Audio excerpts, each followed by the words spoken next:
Coucou tout le monde, je vous retrouve aujourd'hui pour vous présenter un petit tuto carterie avec les nouveaux tampons de la boutique de Nîmes Tampon.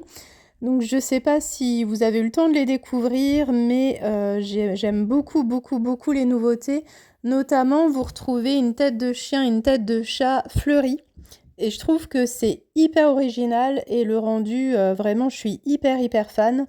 Donc voilà, je trouve que c'est vraiment parfait pour mettre à l'honneur nos petites boules de poils qui sont chez nous à la maison. Et pour ceux qui n'en ont pas, bah, vous pouvez tout simplement les utiliser pour faire de la carterie, des petits marque-pages. Enfin voilà, je trouve que les animaux, de toute façon, ce sont des bons basiques. Et ça peut vraiment se prêter à plein d'occasions différentes.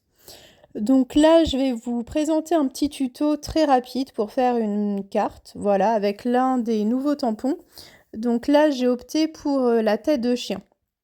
Donc je l'ai tamponné sur un papier aquarelle, du 100% coton, voilà, pour que je puisse repasser plusieurs fois sur les mêmes zones sans que mon papier ne gondole et surtout sans qu'il n'y ait de démarcation et que ça fasse des petites auréoles.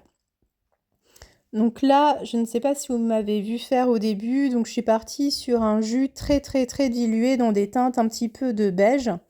Et ensuite, je viens assombrir de plus en plus pour rajouter des petites zones d'ombre. C'est-à-dire, donc au niveau des zones d'ombre, je viens en mettre du côté gauche, parce que c'est là où on a des fleurs, donc potentiellement, donc c'est là où ça va assombrir la tête de l'animal, et également sur le côté droit.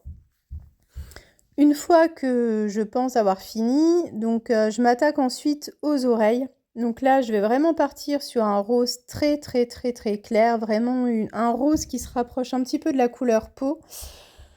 Que je viens, pareil, toujours un jus très dilué. Il vaut mieux partir d'un jus, entre guillemets, même si c'est trop dilué, parce que c'est toujours plus facile d'assombrir une couleur plutôt que de l'éclaircir, tout simplement.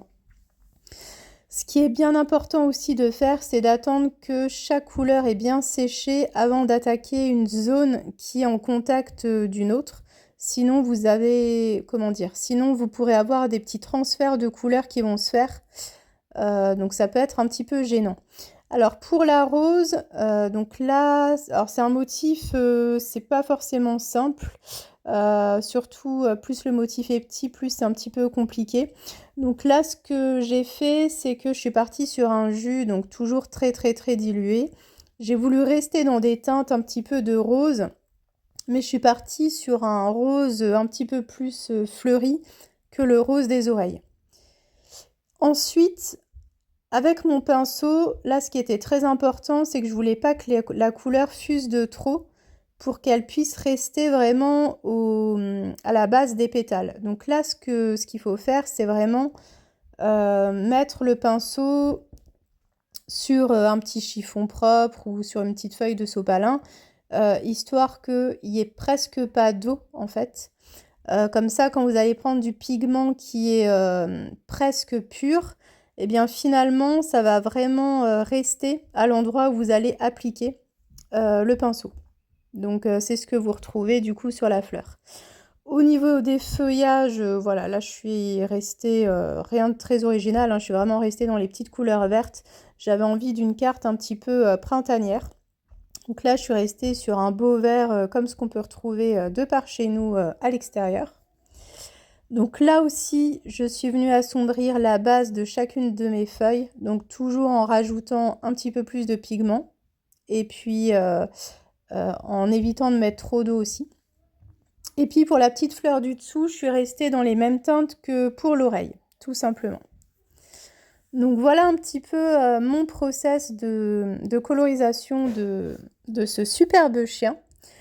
Ensuite, j'avais en tête de faire une petite fenêtre avec un papier imprimé pour laisser apparaître la tête de l'animal. Alors, ce qui m'a un petit peu embêtée, et vous le verrez, c'est qu'il y a une petite tache d'encre qui s'est déposée au bas de l'animal. Et ça me gênait de refaire le tamponnage juste pour ça. Donc, vous verrez en fait. Je vais essayer de trouver une petite astuce pour masquer tout ça. Donc là, au niveau de mes dimensions, je vous les remettrai en barre d'infos, ce sera plus simple pour vous. Mais en général, je pars souvent sur des bases qui font grosso modo 10 par 15. J'essaye de rester à peu près sur cette base-là, mais je vous remettrai tout en barre de description, donc à la fois pour le papier imprimé et puis pour ma base de papier blanc que vous verrez en dessous. J'ai ensuite utilisé un dies de la boutique, c'est un dies qui représente une petite réglette. Voilà, j'avais envie d'un petit peu de fantaisie pour cette carte, donc je suis venue la coller sur le côté gauche, histoire d'équilibrer un petit peu ma créa, étant donné que le rond est coupé sur le côté droit. Donc là, je me suis dit, qu'est-ce que je vais mettre pour masquer la tâche? Donc je me suis dit, bon, on va rester dans les fleurs, donc voilà. Mais je trouvais qu'elle faisait un petit peu seule de juste mettre une fleur comme ça. Et comme je voulais un titre à ma carte, bah voilà, je me suis dit que j'allais la couper en deux. Donc ça, c'est bien aussi, hein, il ne faut pas hésiter à couper vos tamponnages. Parfois, il y a des fleurs que vous pouvez trouver trop grandes pour votre projet. Et ben, n'hésitez pas à les couper, hein.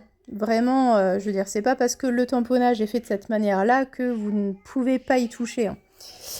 Donc voilà, donc là, ça m'a permis comme ça de camoufler ma petite tâche. Donc ça aussi, ça peut vous servir d'astuce.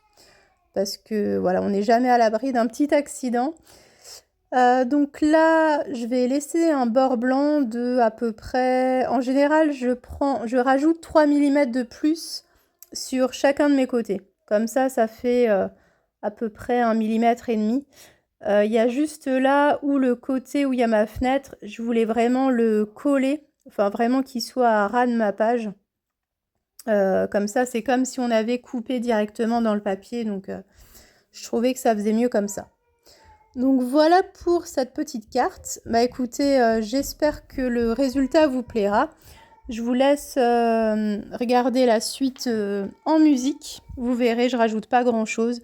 Une petite étiquette et puis et le tour est joué. Voilà. Bah écoutez, j'espère que ce projet vous aura plu et je vous dis à très bientôt. Bye bye.